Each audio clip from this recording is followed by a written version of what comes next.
Finalement, on n'est pas resté longtemps à Auckland. Mais alors, pas du tout.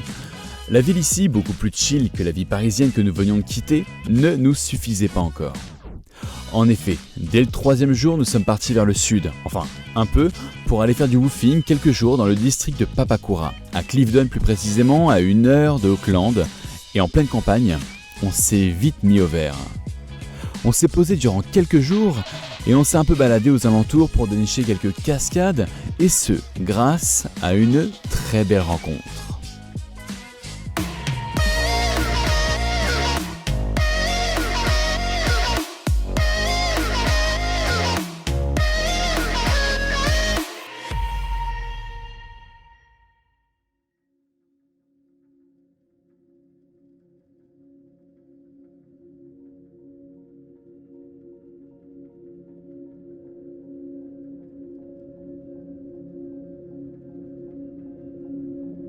Ici, je ne vais pas vous faire un exposé technique, ni une comparaison de marques, d'accessoires ou de puissance.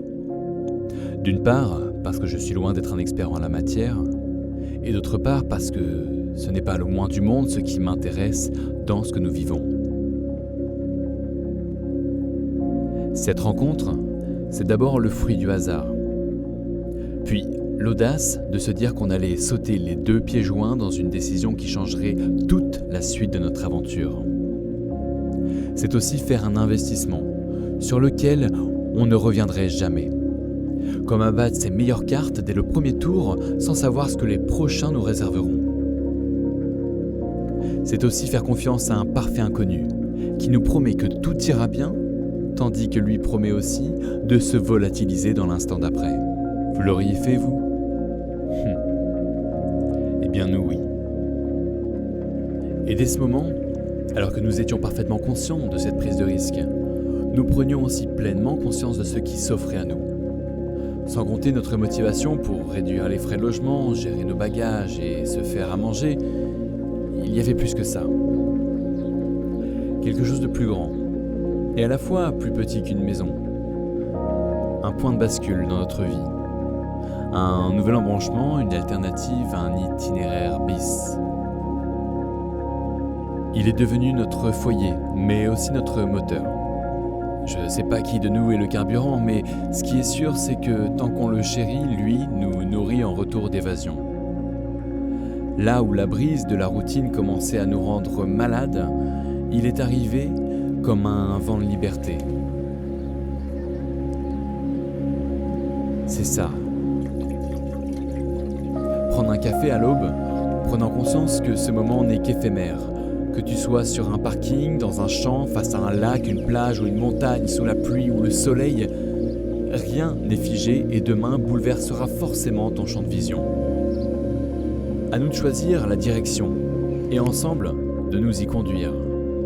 Nord, sud, est, ouest, faire demi-tour, prendre cette route plutôt que celle-là, s'arrêter lorsqu'un panorama se dévoile sans prévenir, oublier la destination et passer la nuit sous les étoiles de ce lieu, rencontrer d'autres voyageurs, partager les découvertes, changer de plan, repartir. C'est ça. Mais c'est aussi changer ton espace. Il ne fait pas 60 mètres carrés, donc tu agences tout au maximum pour optimiser ton cadre de vie. Changer ta façon de te nourrir. Plus remplir ton frigo à foison de produits surgelés achetés pour se nourrir 2 à 3 jours et en quantité raisonnable car de toute façon, tu ne peux pas stocker plus. Changer ton empreinte écologique. Ici, toute dépense est réfléchie. Si tu recharges, tu vas achever tes batteries, donc il faut rouler pour les recharger, mais tu vas consommer du carburant. Changer tes habitudes de consommation. Tu ne peux pas avoir une garde-robe de 15 mètres de long, 10 paires de chaussures, 20 t-shirts, 8 pulls triés selon ton humeur. Tu ne peux pas non plus avoir le tapis assorti au canapé et à la table basse sur lequel tu poseras des couverts, appelant subtilement les tableaux au mur dans une harmonie conventionnelle avec le poêle à bois et la commode, ce genre de bouquet savamment orchestré par Ikea et autres maisons du monde. Non, tu ne peux pas. En revanche, tu peux emporter tes fringues, te rendre compte au fur et à mesure que tu en as trop, vouloir racheter des objets, refaire le tri, en redonner, te surcharger au début, te délester progressivement, embellir ton chez-toi en une fois, puis y inviter la nature et le fruit des rencontres et des expériences, et puis continuer de s'évader. Oui, c'est ça. Enfin, c'est lui. Lui, c'est Timon. Et ensemble, on est bien parti pour vivre de belles aventures.